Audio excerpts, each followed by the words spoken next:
네, 2부입니다. 지금 굉장히 묵직한 주제를 하기 때문에 저희가 이 웃음기를 어느 정도 좀 빼고서 하는 경향이 있어요. 그래도 워낙 이게 좀 그리스도인으로서 중요한 주제지 않습니까? 그래서 청취자분들도 귀를 쫑긋 세우시고 잘 들어주시기를 부탁하겠습니다. 이제 다 펼쳤으니까 정리하는 거예요? 아니요, 계속 펼칠 거예요.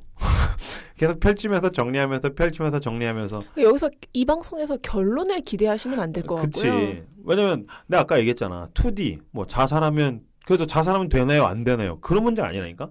입체적으로 어떤 단면들과 측면들이 다양하게 있는가를 보여주는 거. 그게 중요한 거예요. 왜 불만 섞인 표정이지? 그럼 내가 만약에 자살해도 됩니다. 그러면 임보로가 자살해도 된다.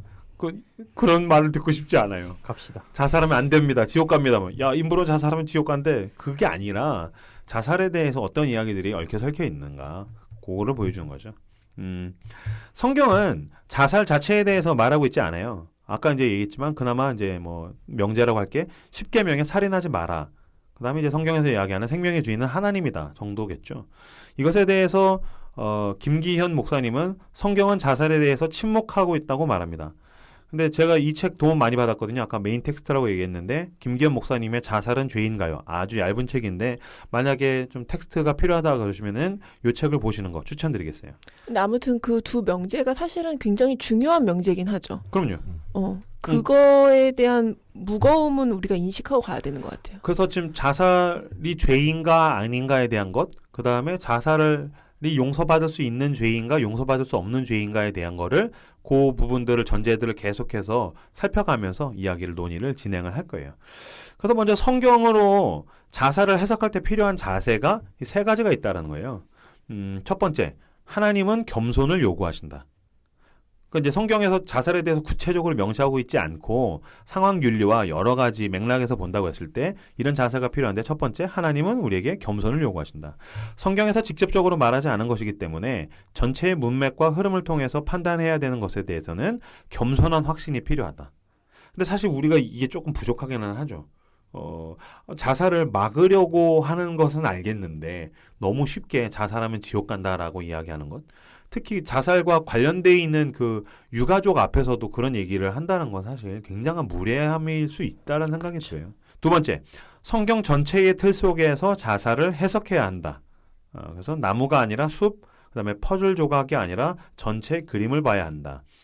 예를 들면 10계명에 살인하지 마라는 여섯째 계명과 생명은 창조자인 하나님의 것이라는 창조신앙, 생명신앙 등의 그림에 비추어 볼 때 자살은 긍정이 아니라 부정될 소지가 다분하다는 것. 그다음에 이제 세 번째, 자살에 관한 말은 단죄나 정죄가 아니라 곧 하나님의 구원과 은혜에 관한 말이어야 한다. 이게 참 중요한 자세인 것 같아요. 자살에 대한 말은 단죄나 정죄가 아니고 하나님의 구원과 은혜에 관한 말이어야 한다. 본 회퍼가 뭐라고 얘기했냐면 아히도벨과 유다를 볼 때 성서는 자살을 정당화하거나 자살을 금하는 대신 절망 가운데 있는 자를 은총과 자비로 부른다. 삶의 권리가 아니라 하나님의 용서 아래서 다시 사는 것을 허락하는 은총이야말로 자살의 유혹에 항거하게 한다. 라고 이야기했다는 거예요. 그렇다면 이 자세들을 가지고서 자살은 죄인가 아닌가, 정당화될 수 있는가 아니면 비판하고 금해야 하는가에 대해서 살펴보도록 하겠습니다. 토마스 아퀴나스가 자살에 대해서 한 주장이 있어요. 이것을 중심으로 다른 신학자들이랑 철학자들의 반론들과 의견들을 살펴보면서 자살이 죄인지 정당화될 수 있는지 아닌지를 살펴보려고 합니다. 먼저 이 자살이 죄인가에 대해서 이야기하려면 먼저 그 전자가 필요하겠죠. 죄란 무엇인가에 대한 정의, 요걸 먼저 볼게요. 기독교에서 말하는 죄는 세상에서의 윤리나 도덕적인 기준보다도 이 두 가지 측면으로 볼 수 있겠죠. 성경과 기독교에서 말하는 죄는 먼저 교만이다. 예수 그리스도의 빛에서 비춰볼 때 근본적으로 죄는 하나님에 대한 인간의 교만이라고 말할 수 있어요.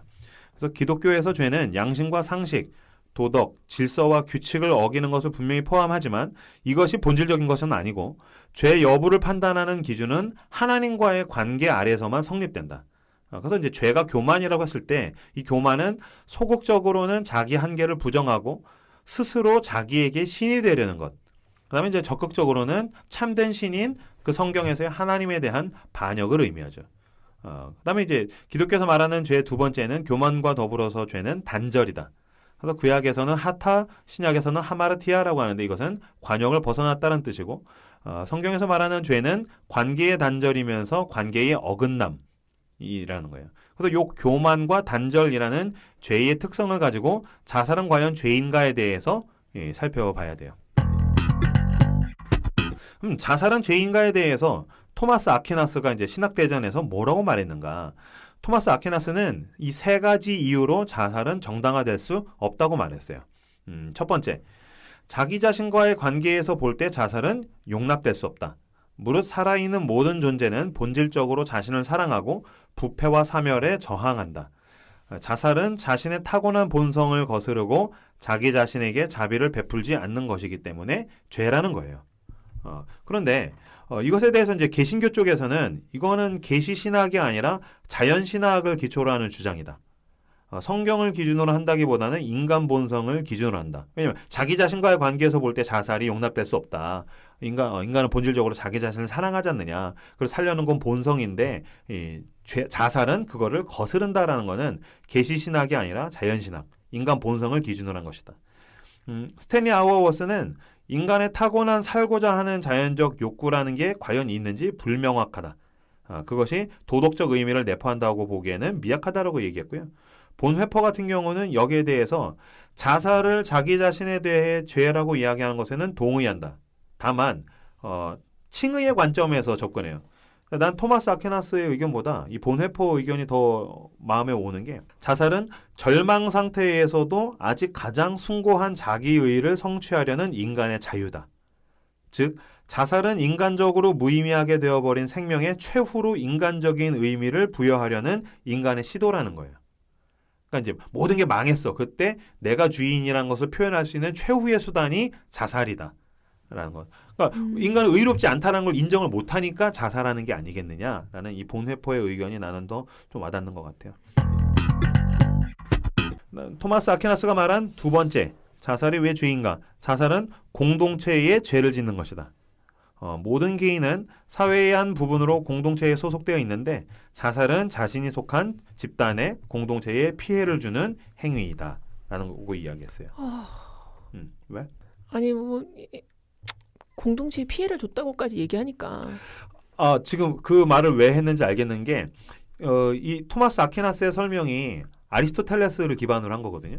근데 아리스토텔레스 때는 노예들이 자살을 많이 했다라는 거야. 숙명적 자살로. 그러면은 그 소유주한테 피해가 되잖아. 아니 근데 그 현대적으로 해석을 할 수도 있을 것 같아요. 우리 중에 가족 중에 누가 자살을 하면 그 남아있는 사람들, 유가족들이 엄청난 고통을 당하게 되잖아요. 그렇죠. 그렇게 해석을 할 수도 있지만 그 한 사람의 탓으로 그렇게 이야기한다는 게 너무 무섭네요. 그래서 그 부분에 대해서 스탠리 아워워스는 전체와 부분의 관계보다는 공동체의 이야기를 공유하는 집단으로 정의하는 게 좋다.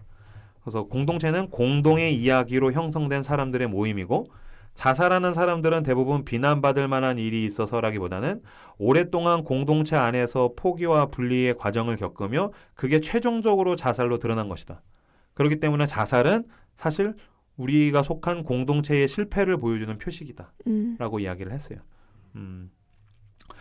정반대에서 장 아멜이라는 작가가 있어요. 아우슈비츠에서 생존한 작가이고 인간을 죽음으로 내모는 현대 세계의 광기와 폭력을 적나라하게 고발한 사람인데 이 사람은 자살의 권리를 강력하게 옹호했어요. 뭐 공동체가 나랑 뭔 상관이냐. 나는 나의 죽음을 선택할 자유가 있다. 그렇게 늘 주장하다가 1978년도 10월 17일 날 스스로 이제 자살을 했거든요. 이 사람이 이야기하는 그 자살에 대한 근거는 뭐냐면 스스로 죽을 수 있는 권리예요. 그리고 이것은 자유이다. 뭐라고 말했냐면 인간은 그 무엇으로도 속박당하지 않을 자유가 있고 그 누구에게도 소속되지 않을 자유가 있다. 생명은 오롯하게 자기의 것이라는 것이 그죠. 그래서 근본적으로 인간은 자기 자신에게 속하는 존재라는 거예요. 그러니까 우리는 지금 공동체에게 속해 있다. 그리고 죽음은 공동체에게 죄를 짓는 것이냐 또는 공동체의 실패를 보여주는 것이냐라고 얘기했다면 이 세상에서의 철학자이자 작가로서 장 아멜이는 인간은 근본적으로 자기 자신에게 속해 있는 존재다. 사회적으로 복잡하게 얽혀있는 그물망을 뒤집어 씌우지 않고 생각해야 하는 존재가 인간이다. 라고 이야기했다는 거예요. 세 번째, 토마스 아퀴나스가 자살에 대해서 이것은 죄라고 이야기했을 때 자살은 하나님께 죄이다. 만약 어떤 사람이 타인의 노예를 살해한다면 그것은 그의 주인에게 죄를 지는 것이다. 마찬가지로 삶과 죽음의 최종 판단을 할 수 있는 유일한 주인인 하나님 앞에서의 자살은 죄이다. 이 아퀴나스 때에는 중세니까 타인의 노예를 살해한 것은 그의 주인에게 죄를 짓는 것이다 라는 표현은 좀 사실 올드하고 투박하기는 하지만 이 원리적으로 봤을 때 삶과 죽음의 최종 판단자이자 주인인 하나님 앞에서의 자살은 죄라는 것. 여기는 뭐 그리스도인들이 사실 좀 동의할 수 있는 측면이 많죠. 그렇죠. 여기에 대해서 이제 김기현 목사님 뭐라 그랬냐면 삶이란 은총과 선물로 주어진 것이다. 선물 자체가 목적이 아닌데 우리는 그 선물로 자기 자신을 섬기고 이웃을 섬기고 하나님을 섬기고 사랑하라고 주신 것인데 이 선물을 마치 자기 자신의 것인 양 소유하고 사용하고 폐기하는 것은 애초에 금지된 일이다. 인생이 살만한 것인지에 대한 결정은 내가 하는 것이 아니고 하나님이 하시는 것이다. 인간은 의견을 가질 수 있다. 그러나 결정권은 없다. 라고 김기현 목사님은 얘기했어요. 어쨌든 이제 자살하는 것은 하나님 앞에서 죄라는 것이라는 거죠. 도스토옙스키의 악령에서 키릴로프라는 인물은 자살은 곧 그가 신이 된다라고 말했어요. 자살하는 것은 그가 곧 신이 된다는 것을 의미한다라고 말했어요. 아까 얘기했던 보네포 자살은 인간이 하나님 앞에서 최후의 수단으로서 자기 자신을 정당화하는 행위다라고 얘기한 거랑 이제 같은 말이죠. 자살이 죄인가에 대해서 죄라고 이야기하는 사람, 그 다음에 애매하게 말한 사람, 인간의 자유와 권리라고 이야기한 사람에 대해서 살펴본 거예요. 그렇다면 죄가 되지 않는 자살이 있는가? 죄가 되지 않는 자살이 있는가? 지금 사실 제가 약간 자살이 죄라는 뉘앙스에 대한 이야기들을 많이 하고 있지 않습니까? 그러면 죄가 되지 않는 자살이 있는가? 본 회퍼가 몇 가지 사례를 예시했어요. 아까 뭐 우리가 얘기했던 거랑 비슷한데 어떤 죄수가 자기 민족이나 가족을 배반하지 않으려고 자살하는 거. 그다음에 배가 침몰하는데 구명보트나 구명선을 양보하는 거. 이건 이제 이 자살을 어떻게 죄라고 얘기할 수 있겠느냐. 터지는 폭탄에 자기 몸을 던져서 동료를 구하는 것. 그다음에 어떤 정치가가 적에게 굴복하리라는 위험 앞에서 자기의 생명을 끊음으로써 자기 국민의 쓰라린 상처를 면하게 할 수 있을 때 자기를 죽이는 것. 이런 것 등은 자기 희생의 동기가 강하기 때문에 비난받을 행위로 취급하기는 불가능하다.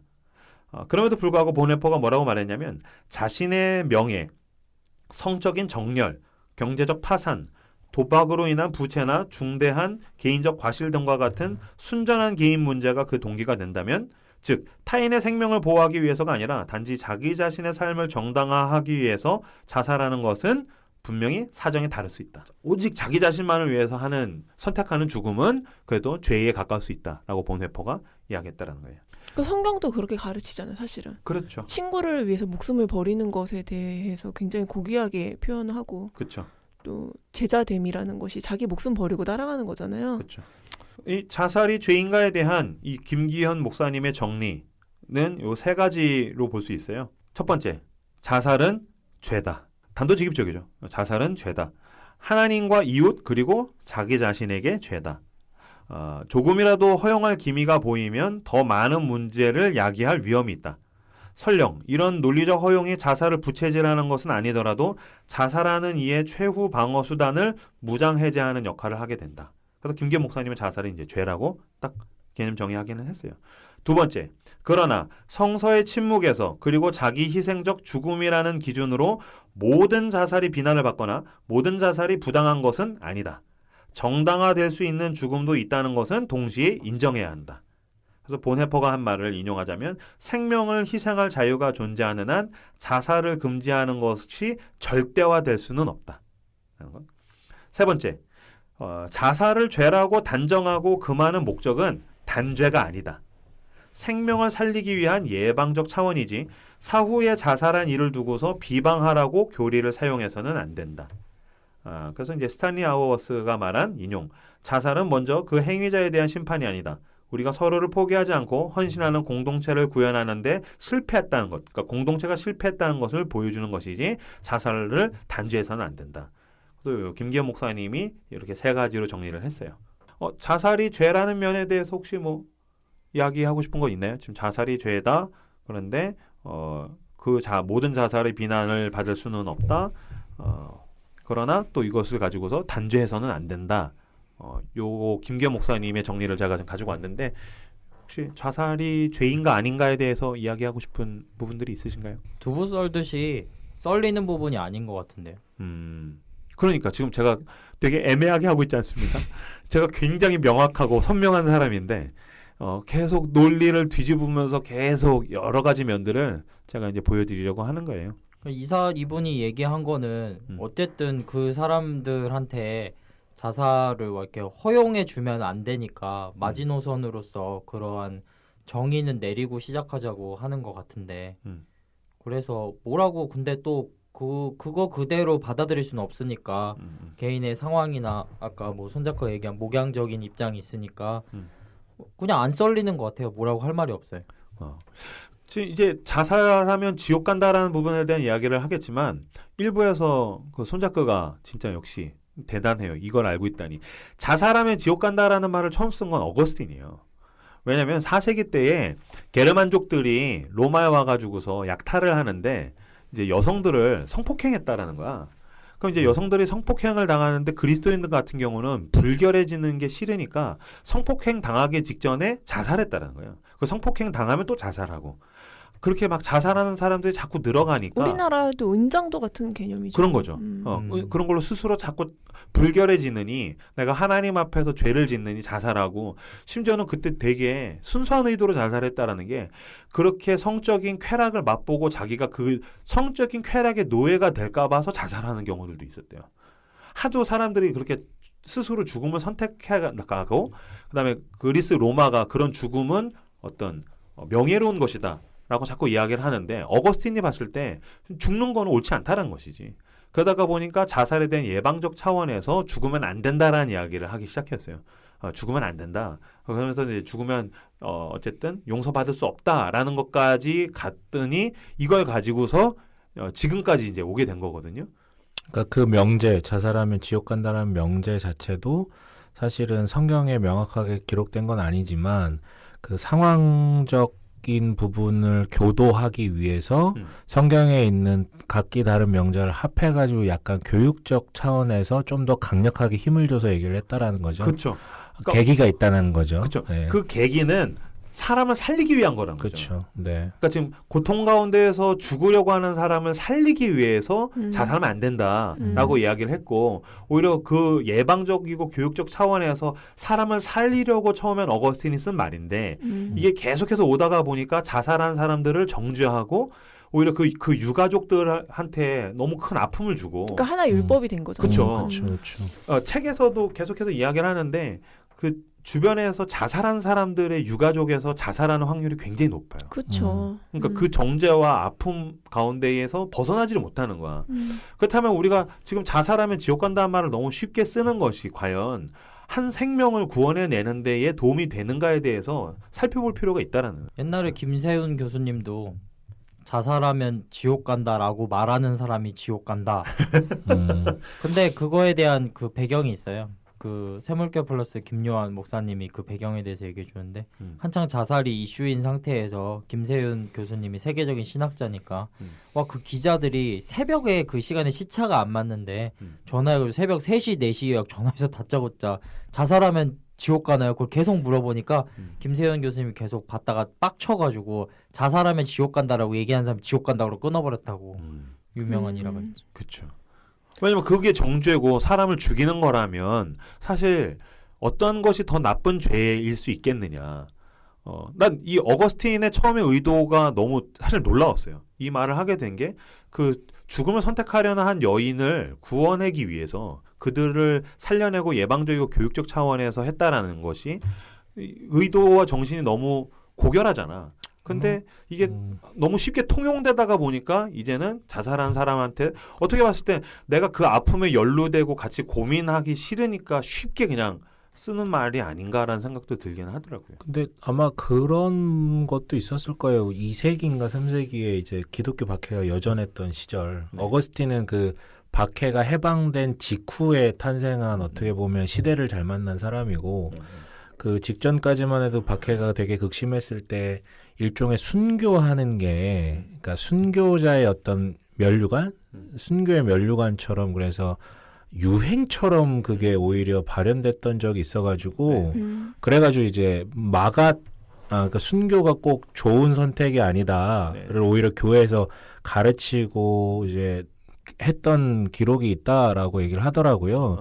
얼마 차이 안 나는 시기인데 어거스틴 역시도 그러니까 실제로 살게 하기 위함도 있지만 어느 순간 되면 그게 이제 자기 방어의 목적이나 수치심을 가리기 위해서 죄 짓지 않기 위해서 하는 사람들도 있지만 이게 사람의 마음이라는 게 대중 심리라는 게 꼭 그런 방향으로만 흐르지 않잖아. 그렇죠. 이게 뭔가 아름다운 선택 그러니까 살 수도 있는 선택을 포기한 채 그치. 이게 더 아름다운 이게 어떻게 보면 삼손의 명예와 같은 그치. 방향으로 흘러갈 수도 있는 거잖아요. 그 자살을 네네. 순교라고 이해했대더라고. 그렇죠. 그러니까 그 부분까지도 이제 방지하기 위해서 그러니까 소극적인 의미뿐만 아니라 그런 어떤 명예처럼 순교를 택하는 것을 방지하기 위해서도 가능하겠다라는 생각은 좀 들어요. 맞아요. 이제 본격적으로 자살하면 지옥에 가는가? 자살하면 지옥에 가는가라는 질문에 대해서 이야기하기 전에 먼저 자살은 용서받지 못할 죄인가에 대해서 이제 물어야 되겠죠. 자살이 죄라는 점에 대해서 신학자들 간에 사실 큰 이견이 없어요. 이거는 죄다. 그러나 그것이 과연 도저히 씻지 못할 죄인가? 지옥에 가야 할 만큼의 죄인가? 우리 죄를 사하러 오신 예수님의 대속이 자살한 자에게는 이르지 못하는가는 다른 문제일 수 있다는 것이죠. 어떤 이들은 이제 자살하면 지옥에 간다라는 교서를 주장할 때 이제 자살하면 그 죄에 대해서 회개할 기회를 얻지 못한다는 이유를 대요. 저도 이 얘기 들었어요. 회개하지 못하고 죽었기 때문에 지옥에 가는 것이다. 근데 조금만 더 생각해 보면 그럼 반문. 그럼 실제로 많은 기독교인이 마지막 죽음의 순간에 회개는커녕 기도도 하지 못하고 급박하게 죽을 수 있잖아요. 아니면은 뭐 미워하는 사람과의 문제를 해결하지 못하고 죽을 수도 있는 거잖아요. 그러니까. 그래서 갑자기 교통사고를 당해서 죽대든지 치매에 걸려가지고서 의식조차 없이 있다가 죽대든지 뭐 그렇게 하실 때도 지옥에 가는 것인가? 이거는 신학적으로 볼 때에 구원은 인간이 지은 죄를 남김없이 회개한 공로를 근거로 해서 결정되는 게 아니고 예수 그리스도를 믿는 믿음을 가졌느냐에 따라서 결정되는 것이다. 그러니까 죄가 없어져서 구원을 받거나 죄가 남아서 지옥에 가는 게 아니라 예수와의 관계에 의해서 구원을 받는다는 것이죠. 그러니까 자기도 모르게 죄의 높낮이를 설정해놓고 이 정도 죄를 회개하지 못한 것은 그냥 괜찮고. 죽어도 상관이 없는데 이 정도의 자살과 같이 큰 죄라고 여겨지는 것은 문제가 있다라고 생각하는 거죠. 저는 이게 기본적으로 잘못된 전제라고 생각을 하는 게요. 자살하면 지옥 간다라고 이렇게 확정적으로 명제화시킬 수 있는 명분은 없어요. 성경에는 없는 성경에는 그러니까 이게 아까 얘기했지만 단순히 그런 명제적으로 기록되지 않아서가 아니라 오직 구원에 대해서 얘기할 수 있는 부분 우리가 이제 현세를 살아가는 인간이 구원에 대해서 확정적으로 얘기할 수 있는 건 단 하나죠. 예수를 믿을 때 그렇죠. 구원받을 수 있다. 그렇다면 그 반대 명제로 예수를 믿지 않으면 구원받을 수 없다. 이 부분까지는 우리가 명확하게 얘기할 수는 있지만 그러니까 자살을 이야기하는 사람들은 그렇죠. 예수를 믿으면 죽을 수가 없다라는 거 그렇죠. 얘기하는 그거는 거예요. 그러니까 조금 더 이렇게 소극적으로 함축해서 얘기를 하자면 그건 한 번 더 나아간 해석이 곁들이는 것이지 성경적으로 따지자면 어떤 한 인생의 실제 구원받았음과 구원받지 못했음에 대해서는 인간은 알 수 있는 부분은 전혀 없어요. 그렇죠. 그렇지만 우리가 단지 명확하게 얘기할 수 있는 것은 예수를 믿고 안 믿고에 대한 부분에 대해서만 얘기할 수 있는 것이지 모른다라는 게 사실은 그렇죠. 더 명확하게 이렇게 조금 더 좁게 얘기를 하자면 차라리 논의를 하자면 예수를 믿는데 자살할 수 있는가? 그렇죠. 차라리 그런 게 훨씬 더 건강한 대화일 수 있고 확정적으로 지옥 같다, 천국 같다 이 부분은 사실은 논리적으로 뭔가 조금 다툼의 여지를 두기에는 기본 전제 자체가 조금 잘못된 출발점이 아닌가. 그 논의도 네네. 아까 그거랑 논리가 똑같아요. 네네. 예수를 믿으면 거짓말을 할 수 있는가.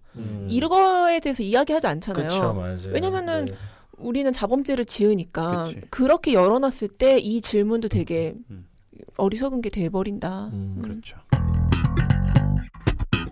자살하면 지옥 간다는 것이 성경에서 나온 가장 큰 근거는 이제 뭐 가룟 유다라고 볼 수 있어요. 그런데 이제 지난 가룟 유다 편에서 가룟 유다 딜레마를 다뤘지만 그렇다면 가룟 유다는 용서받을 수 있는가에 대해서 생각해 볼 수 있겠죠. 과연 가룟 유다는 용서받을 수 있는가? 용서받을 수 없는가? 만일 유다가 용서받지 못한다면 하나님의 구원은 어디까지인가? 반대로 유다가 용서받는다면 이 세상에 심판받을 사람이 누구일까? 그게 이제 가룟 유다 딜레마 아닙니까? 만일 유다가 용서받지 못한다면 아무도 용서받지 못하죠. 왜냐하면 우리도 사실 예수님을 부인하고 우리도 예수님 앞에서 죄인일 수 있으니까. 그렇다면 그리스도의 십자가는 무력하고 반면 유다가 용서받는다면 아무나 다 용서받을 수 있죠. 그렇다면 그리스도의 십자가는 무용하다는 거죠. 여기에 대해서 이제 김기현 목사님은 가룟 유다는 용서받을 수 있다라고 주장합니다. 다만 만약에 가룟 유다가 지옥에 갔다고 한다면 그것은 그가 자살을 했기 때문이 아니라 다른 이유 때문이라는 건데 그게 뭐냐면 회개의 유무라는 거예요. 아까 그가 예수를 믿는다면 자살을 했겠느냐, 진정한 회개를 했다면 그가 가룟 유다가 자살을 선택했겠느냐, 그 이야기죠. 저는 이거는 되게 간단한 게 딱 명확하게 베드로랑 대조해서 보면 되거든요. 동일했어요. 근데 어떤 사람은 네. 그 회개하고 괴로운 마음을 뭔가 치러내는 마음으로 그러니까 그게 지혜롭다라는 게 아니라 그러니까 베드로는 이렇게 했는데 유다는 이렇게 했잖아라고 할 수가 없는 게 어떤 사람은 내 죄를 뭔가 씻어내고 후회하는 마음으로 자살을 했을 수도 있다. 그러니까 김기현 목사님이 만약에 지옥에 갔다면 자살해서 간 게 아니다라고 이야기를 하잖아요. 그러니까 회개를 했어도 자살을 했을 수 있다라는 게 전제가 되어져 있는 거잖아요. 아니죠. 그거 아니에요? 사실 명제적으로 봤을 때 회개를 하면은 자살할 수 없다. 아까 얘기했던 예수를 믿는다면 그가 어떻게 자살할 수 있었는가 이 연장선에 있다라고 지금 보면 이 논의는 유다가 구원을 받았을 수도 있고 못 받았을 수도 있다라는 것을 전제로 이야기하고 있는 거 아니에요? 아니요. 아니야? 네, 그게 아닌 것 같아요. 자살해서 지옥 간 게 아니라 그가 만약에 지옥에 갔다면 그가 회개하지 않아서 예수 앞에 진정한 회개를 하지 않았기 때문에 그 모양이 자살로 나타났다라는 얘기예요? 그렇죠. 왜냐하면 그가 진짜 회개를 했다면 그 진실한 회개는 신앙적인 성품과 열매로 연결을 됐을 텐데 그가 자살을 했다는 것은 아까 회퍼가 얘기한 거랑 같죠. 마지막 자기의 자존심을 지키기 위해서 자기 스스로 인생의 주인이 되기를 포기하지 않았다. 뭐 그렇게 볼 수도 있겠죠.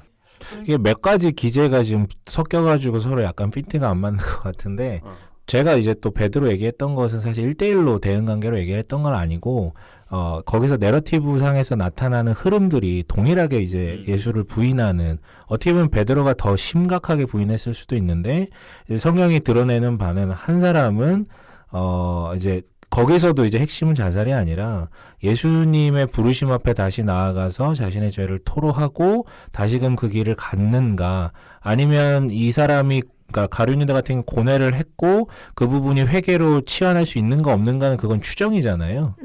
내러티브 상에서는 드러나는 게 없지만 결말은 이제 자살했지만 그게 핵심이 아니라 돌이킴이 없었다라는 부분이 이제 핵심이었던 것 같아요. 그렇죠. 네네네. 그래서 사실 이거를 뭐 오늘 이 논의를 다 다룰 수는 없는데 그리고 이거는 지금도 신학자들 간의 의견이 분분하고 과연 예수를 믿는 사람이 자살할 수 있단 말인가? 왜냐면 진정으로 그가 그의 삶의 주인이 예수 그리스도라는 것을 인정하고 하나님의 풍성한 은혜 가운데 거하는 사람이 아무리 고통스러운들 자기 스스로 자기의 삶을 마무리 지을 수 있단 말인가? 요거는 조금 논의를 해볼 수는 있겠죠. 이거는 여지가 있지, 사실은. 그러니까 자살하면 지옥 가는 건 아니다. 자살이 지옥 갈 만큼 무거운 죄는 아니다. 뭐 이것까지는 어느 정도. 네, 그러니까 이성적으로 내가 자살을 해야겠다라고 결정하는 자살이 있고. 그렇죠. 그러니까 지금 이 말인데 결국은 이 논의를 하려면 자살의 유형과 자살의 의미를 명확하게 해야 되고 아까 김기현 목사님이 자살이 죄다라고 했을 때도 모든 자살을 광범위하게 얘기했던 건 아닌 것 같아요. 그러니까 이기적인 의미에서 내가 결단을 하고 하는 의미. 그리고 지금 서 과장이 얘기한 부분도 마찬가지인데 자살하는 동기와 유형은 굉장히 다양할 수 있거든요. 꼭 아마 나중에 다룰 가능성이 많을 것 같은데 예를 들어 이제 뭐 우울증이라든가 어떤 정신병력에 의해서 자의가 많이 상실된 상태에서 이루어지는 자살이라든가 아니면 아까 계속해서 얘기했듯이 희생을 위한 자살이라든가 조금 다른 의미겠지만 죄에 대한 어떤 경계를 위한 어떤 그런 류의 자살이라든가 이런 부분은 조금 지금 여기서 얘기하는 부분과는 조금 그쵸, 별개로 자살이 죄냐 아니냐, 네네. 지옥에 가냐 아니냐 이거를 우리가 단편적으로 이야기할 수 없다라는 것을 전제로 하고 이야기하는 것만큼 자살의 사례에 대해서 분석하는 것도 그쵸. 사실은 쉬운 일이 아니에요. 그쵸, 네네네. 저는 처음에 스탠리 하워스가 자살은 공동체의 실패다라는 것을 처음에 그 문장을 들었을 때 진짜 와닿았었거든요. 처음에는. 그러니까 제가 한동안 속했었던 공동체에서도 굉장히 열심히 봉사하시던 제가 아는 집사님인데 자살하셨다고 나중에 이제 소식을 들었는데 그 교회가 대처하기를 쉬쉬했다는 거예요. 그거를. 그러면 이제 그 가족들이 죄인이 돼버리는 거잖아요. 그쵸. 그러니까 제가 그 이야기를 듣고 어떻게 공동체적인 성찰이 없을 수가 있는가.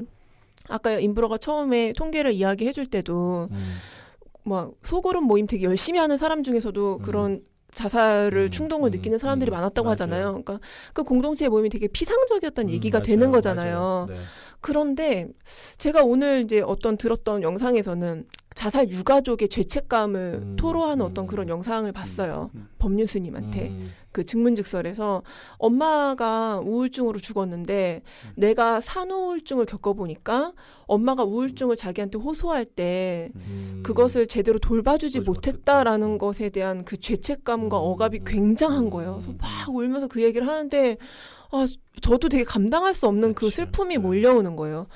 그래서 제가 법륜 스님 증문즉설 되게 탁월하다고 느낄 때도 있고 어떨 때는 왜 저렇게 사람을 족치지 이럴 걸 느낄 때가 있어요. 되게 사람을 혼내듯이 말하거든요. 근데 그냥 여기서 이 법륜 스님이 강조하는 건 그거더라고요. 너가 죽였냐 이거예요. 아니요, 제가 죽인 건 아니지만 제가 돌보지를 못했어요. 아니, 그건 너가 돌보지를 못한 거고 너가 등을 떠밀었냐 이거예요. 아니면 너가 죽으라고 뭐 물건을 사다 줬냐 이거예요. 그건 아니에요. 그러면 너가 가해자가 아닌데 왜 가해자 망상에 사로잡혀 있느냐 이 얘기를 하더라고요. 그러니까 스탠리 하워스가 공동체의 실패다라고 한 것을 처음에 들었을 때 되게 멋있게 듣고 이것을 또 하나의 율법으로 기준으로 세워서 모든 자살 현상을 분석하는 기준이 되면 이것도 굉장히 잔인한 칼날이 돼버리는 거예요. 그러니까 저는 유다에 대해서도 이거를 하나의 회개하지 않았을 때 그것은 자살로 이어졌다라는 어떤 인과관계가 형성이 된다면 이건 되게 무서운 일이 된다라는 생각이 좀 예전부터 있었어가지고 근데 성경이 이야기하는 그 유다에 대한 분위기를 보았을 때 회개하지 않았던 것이 되게 분명하죠. 그러니까 유추는 할 수 있지만 회개하지 않은 것의 결과가 자살이다라고 이야기하기는 좀 무섭다라는 생각이 들더라고요. 회개하지 않은 결과가 자살이다 이렇게 도식화하면은 조금 더 끔찍하게 오기는 하지만 가룟 유다가 만약에 누군가가 지옥에 갔을 것이다라고 얘기한다면 그것은 자살했기 때문이 아니라 회개하지 않아. 그가 예수와의 진정한 관계가 없었기 때문에. 근데 우리는 대부분 이제 그걸 그렇게 이제 근데 해석을 하니까. 관계가 없었기 때문에 자살을 했다. 이렇게 결론이 나니까. 그렇죠. 근데 사람이 인지함 가운데 그것과 그걸 완벽하게 분리해서 또 받아들이기는 또 완전히 쉽지는만은 또 그러니까 아닌 사람이 것 같아요. 자살을 만약에 10명이 했다면 그 10가지 사례는 다 다른 것 다 같아요. 다르죠. 네네네. 그러니까 우리가 복합성을 전제로 했다라면 저는 이 부분에 있어서 조금 그리고 방금 서 과장이 얘기한 거 되게 중요하다고 생각한 게 여기에는 개인의 측면과 공동체의 측면도 두 개가 되게 막 얽히고 설켜 있는 것 같아요. 그렇죠. 개인이 노력해야 될 영역과 또 개인에게 책임을 지워야 할 부분이 있고 또 공동체가 책임을 져야 될 부분과 또 공동체만으로 어떻게 할 수 없는 영역이 있는 거야. 이게 두 개가 얽히고 설켜 있어. 그리고 내가 또 들으면서 생각났던 건 스탠리 하워스가 이제 그 문제가 공동체의 실패라고 얘기를 했다고 하는데 근데 어떤 공동체도 완벽한 공동체는 없고 실패할 수밖에 없다고 생각을 해요. 근데 더 중요한 거는 그런 문제가 발생했을 때 대처하는 건데 교회가 너무 미숙해요. 맞아요. 이런 얘기가 나오면 우리 같이 책임이냐 뭐. 그러니까 그 책임 소재를 논하지 말고 같이 좀 나눠야 될 걸 아니에요. 그쵸, 왜냐하면 그쵸. 향후에 또 이런 일이 발생할 수도 있는 거고 이걸 우리가 어떻게 성숙하게 더 한 단계 오히려 그 문제로 인해서 한 단계 더 성숙할 수도 있거든요. 공동체는. 그쵸. 근데 늘 우리는 그걸 터부시하거나 그러니까 과거의 실패를 딛고 더 나아가는 게 아니라 오히려 더 못난 묻어버리죠. 어떤 방향으로 가는 게 지금 현재 조금 어떻게 보면 일반적인 교회 모습이 돼가고 있는 것 같아서 안 그런 교회도 많겠지만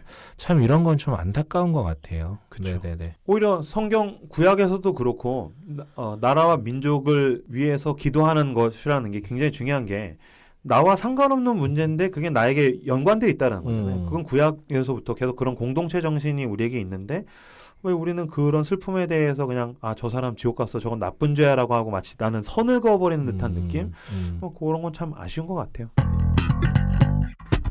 마지막으로 이제 자살의 교회론. 그렇다면 어떻게 할 것인가? 자살은 개인적으로는 고통의 측면에서 바라봐야 해요.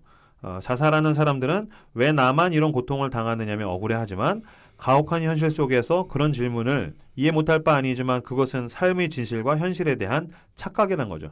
누구나 고통받는다. 그리고 기독교에서 말하는 삶이란 고통 없는 것을 추구하지 않고 오히려 이 고통 속에서 하나님의 백성답게 사는 것이란 무엇인가? 이런 가운데서 빛으로 산다는 것, 소금이 된다는 것은 무엇인가? 라고 고민하면서 하나님의 나라를 추구하는 게 우리의 삶의 의미라는 거예요. 그래서 사실 아까 잠깐 얘기했지만 이제 개인이 노력해야 된다. 두 번째, 공동체가 노력해야 된다. 그래서 이건 이제 공동체의 문제라는 거예요. 둘케임도 자살을 사회적 문제라고 얘기했고 사회가 불안정해서 자살이 급증하고 신자도 다르지 않다는 것은 이제 교회나 사회, 공동체가 그만큼 불안정하다는 반증이란 거죠. 세니아워스 계속 얘기 나오는데 이제 자살의 문법이라는 말을 했어요. 자살은 한 개인의 결단이나 책임이 아니라 그가 속한 사회와 공동체 전체가 연루되어 일어난 것이다. 그러므로 자살은 구성원의 삶을 돌보지 못한 공동체의 실패이다. 특히 우리가 공동체 그랬을 때 크기, 피상적인 것, 뭐 이름이 어디에 걸려 있는가를 많이 보게 되는데 그뿐만이 아니라 서로가 얼마나 기억과 추억을 공유하고 크기만 부풀리는 게 아니라 밀도가 있는 공동체인가에 대해서 살펴볼 필요가 있다. 그래서 이제 자살은 개인의 문제와 동시에 공동체의 문제가 함께 얽혀 있다. 네, 여기까지. 그러면 자살을 한 사람들 교회에서 장례를 안 치러주는 거 어떻게 생각하세요? 야, 이분 내내 조용히 있다가 아주 뼈가 있는 질문을 이렇게 던지시네요. 그러니까 그런 사례를 본 거죠. 그게 옛날에 그 에끌툰이라는 만화에서 실제로 이렇게 어떤 딸인가 아들이 이렇게 교회를 안 나오게 됐는데 권사님인가? 그래가지고 그 사람이 되게 신실하고 믿음이 있었던 사람이었는데 왜 그런지 그 사람 쫓아가서 이렇게 물어보니까 아들이 자살을 했는데 이제 목사님이 그거에 대해서 권사님 그거 더 이상 얘기하지 마시고 좀 이렇게 그게 되게 불미스러운 일이고 부정한 일이니까 소위 말하는 교회에서 덕이 안 된다. 그냥 조용히 하고 덮으시라고. 그러면서 장례를 안 치러줬다 그러면서 그거에 대한 뭐 다룬 거였거든요. 김권사였나? 제목이. 아무튼 그래서 그분이 저도 2단으로 봤어요. 갔었어요. 네, 맞아요. 그런 내용이었어요. 나는 그거 우리가 너무 미숙한 대처라고 생각을 해요. 계속해서 얘기하고 있지만 과연 그렇게 자살하면 지옥 간다. 그거는 불경스러운 것이다. 그건 죄라고 단죄하는 것이 살아남은 자들에게 예방이 되고 교육이 되는가. 난 전혀 그렇지 않다고 생각하거든요. 오히려 거기서 더 사랑으로 그들을 붙들어 줄 때에 남은 유가족들이 살 힘을 얻고 더 많은 사람들이 공동체를 통해서 살아나게 되겠지. 근데 장례는 죽은 사람 위해서 하는 게 아니잖아요. 그렇죠. 그 사람 위해서 측면이 하는 있죠. 거잖아요. 그러니까 살아남은 사람들을 위해서 하는 행위인 건데 사실은 그게. 그러면 살아남은 사람들에게 하나님이 원하시는 사랑이라는 것, 우리의 공동체에 대처하는 것은 무엇인가라는 걸 생각한다면 저는 개인적으로 그래요. 저는 그거 할 수 있다고 생각해요. 특히 아까 얘기했던 그 바르트가 얘기한 대로 바르트는 분명히 성경에서 나온 그 3명의 자살, 죄다. 이건 하나님의 간접적 심판이다. 말은 그렇게 했는데 자살한 청년의 그 장례식에 가서 어느 누구도 무엇도 그리스도의 사랑에서 끊을 수 없다.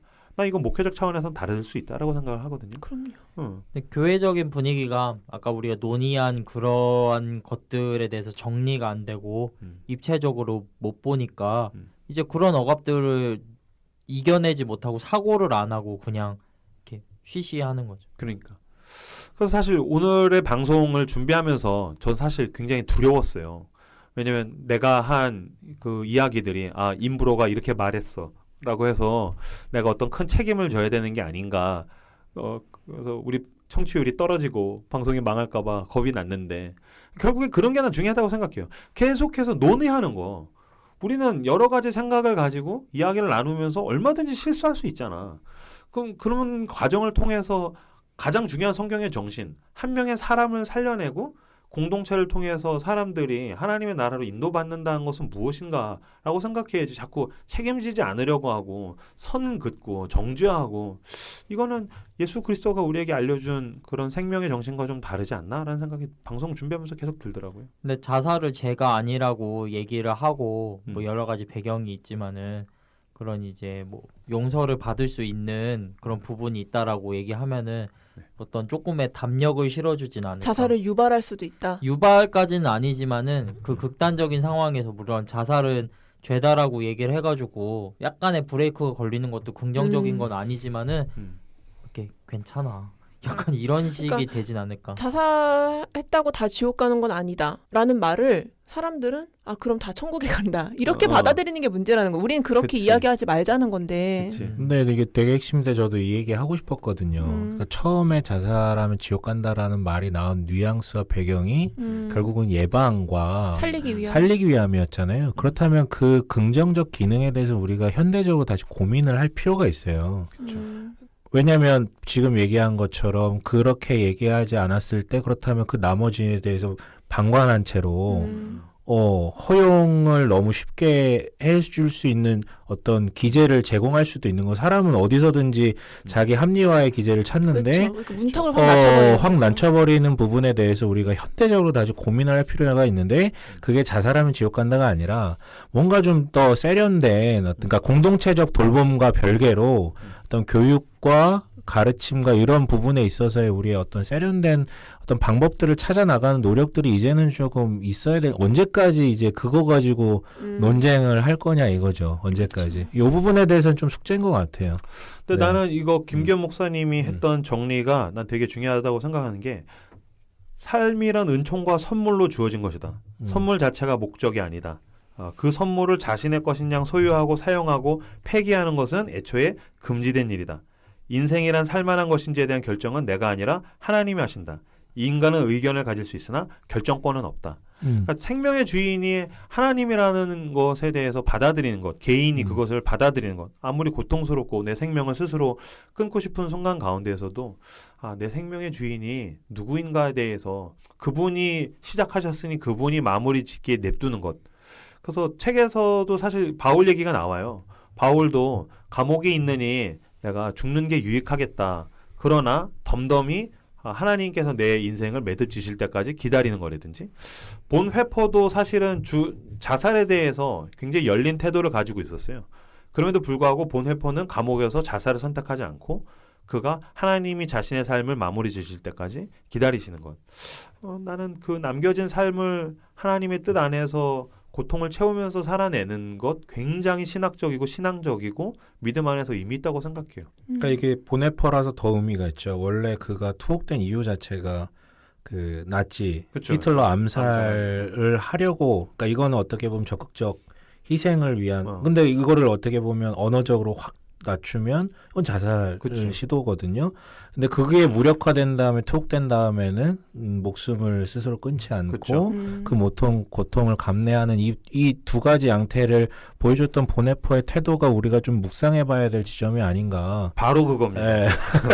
라는 생각이 들고 두 번째는 뭐냐면 자살이 뭐 지옥 가냐 안 가냐 뭐 이런 논의도 중요하지만 자살은 정말로 두 번이 없는 그쵸. 선택일 수 있다라는 부분 때문에 이 어떻게 보면 더 강력한 언어들로 조금 대화가 이루어지는 두려운 부분인 거죠. 것 그 같아요. 이후를 네네네. 우리는 알 수 없고 우리는 영원히 존재한다라는 그쵸. 걸 너무 확실히 알고 그렇죠, 있는데 그렇죠. 두 번도 돌이킬 수 없는 일이라고 돌이킬 수가 없는 생각하니까. 거예요. 이 남겨진 사람한테도 그렇고 본인한테도 두 번 이루어질 수 없는 일이기 때문에 좀 더 정밀하게 또 때로는 너무 폭력적인 언어도 난무할 수밖에 없는 주제일 수밖에 없는 것 같아요. 그래서 이런 모든 부분들을 좀 이 방송 들으시는 분들이 같이 좀 고민해 보셨으면 하는 부분이 있습니다. 네. 그리고 되게 의아하고 참 인생은 모순적인 거구나라고 생각을 하게 된 게 자살을 할 때 떠오르는 게 크리스찬들이 자살을 충동이 오거나 자살을 시도할 때 떠오르는 게 죽으면 지옥 간다라는 명제가 아니고 엄마래요. 그래서 살아남은 사람들한테 왜 살아남았냐 그러면 지옥 갈까봐 두려워서라는 대답이 거의 없고 엄마 때문에 살아남았다. 그러니까 결국에는 내가 스스로 죽음을 선택하려고 할 때 나를 잡는 건 공포와 영원한 두려움이 아니고 내가 이 땅에서 가지고 있었던 좋은 기억, 사랑하는 사람들, 가족들 이런 거라는 거예요. 자살 시도했던 사람들이 그러니까 그게 미수에 그치고 119에 신고할 때 살려달라고 이야기를 한대요. 그게 통계에 있더라고요. 그러니까 그 살고 싶기 때문에 죽음을 선택한다. 근데 그거 연결되어 있다 이런 이야기들을 많이 하더라고요. 그렇죠.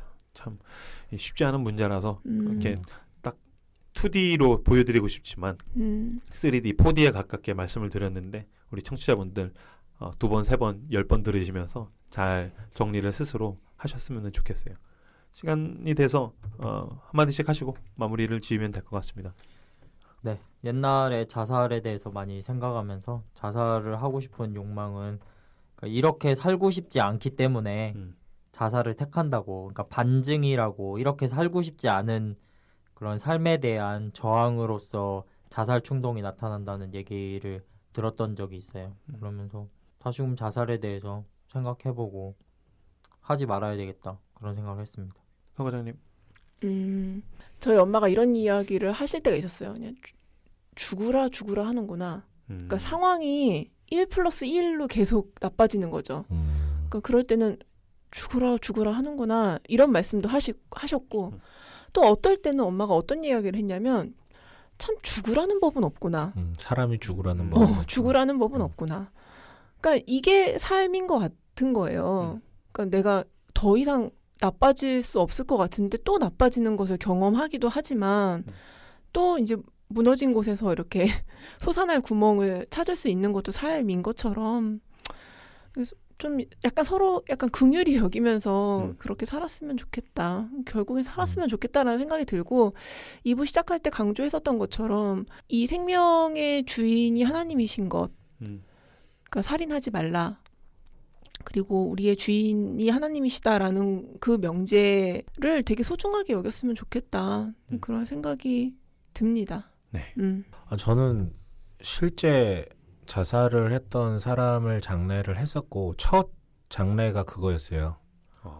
저는 군목으로 있을 때 실제 그 시신을 받고 그거를 장례를 28살 때 처음으로 첫 장례가 또 그 자살이었고 굉장히 많은 생각이 들었었거든요. 물론 정리는 안 됐지만 거기서 이제 처음으로 자살이라는 것이 뭔가 이제 고민하게 됐고 또 이제 패널들한테 잠깐 얘기했는데 제 친구 한 명이 되게 친한 친구인데 여전히 회복되지 않는 이유 중에 하나가 뭐냐면 같이 살던 남자애가 그러니까 둘 다 남자예요. 근데 이제 집 같이 살았었던 건데 이제 한 친구가 이제 룸메이트가 자살을 한 거죠. 그 어떤 여파로 인해서 여전히 이게 회복이 안 돼요. 벌써 한 10년 가까이 됐는데도 아직도 그게 자기 트라우마로 있다라고 얘기를 하더라고요. 그러니까 사실은 오늘 방송도 그렇지만 뭐 결론 잘 모르겠는데 남겨진 사람들의 상처도 너무 강력하고 또 그만큼 더 깊은 상처가 있기 때문에 그런 선택을 하게 되는데 분명한 건 어떻게 해서든지 그런 부분들이 우리 사회라든가 교회 안에서 좀씩 사라질 수 있는 방편들을 우리가 같이 고민해 봤으면 좋겠어요. 살리기 위해서. 그러니까 제발 좀 누구 죽이기 위한 언사라든가 뭐 이런 부분들은 좀 사라지고 교회가 이 부분을 살리기 위해서 뭐 어떤 방편이든 살리기 위해서 도움을 줄 수 있는 그런 방향으로 좀 갔으면 하는 마음이 절절히 좀 생겨나는 방송인 것 같습니다. 네. 참 이건 뭐 정리할 수가 없을 복잡한 문제인데 타인의 자살을 목도하고 바라보는 사람들에겐 방송에서 이야기했던 공동체의 측면을 강조하고 싶어요. 어쩌면 우리가 실패했기 때문에 저 사람이 그렇게 된 게 아니겠냐. 그 말은 이제 더 사랑해줘야겠다라는 얘기. 쉽게 단죄하지 말고. 그 다음에 개인의 측면에 대해서는 그거를 강조하고 싶어요. 그 죄니까 죄 짓지 말고 잘 살자. 또 지나가면 또 좋지 않느냐. 그래서 힘내서 잘 살았으면 좋겠다. 당신은 되게 소중한 사람이다라는 것을 이야기를 하고 싶습니다. 네. 어쨌든 이렇게 임브로가 방송하면서 이렇게 뭐 산만한 논리가 없었는데 없었다고요? 그럼 나 늘 명쾌하지 이 자식들아. 아니요, 오늘 잘 네. 해주신 것 같아요. 여러 가지 면들을 좀 보여드리려고 저도 고생했고 여러분들도 여태까지 들으시느라 고생 많으셨습니다. 여기까지 함께해 주셔서 감사하고 다음 주에는 또 다른 주제로 여러분들을 찾아뵙도록 하겠습니다. 함께해 주셔서 감사합니다. 감사합니다. 감사합니다.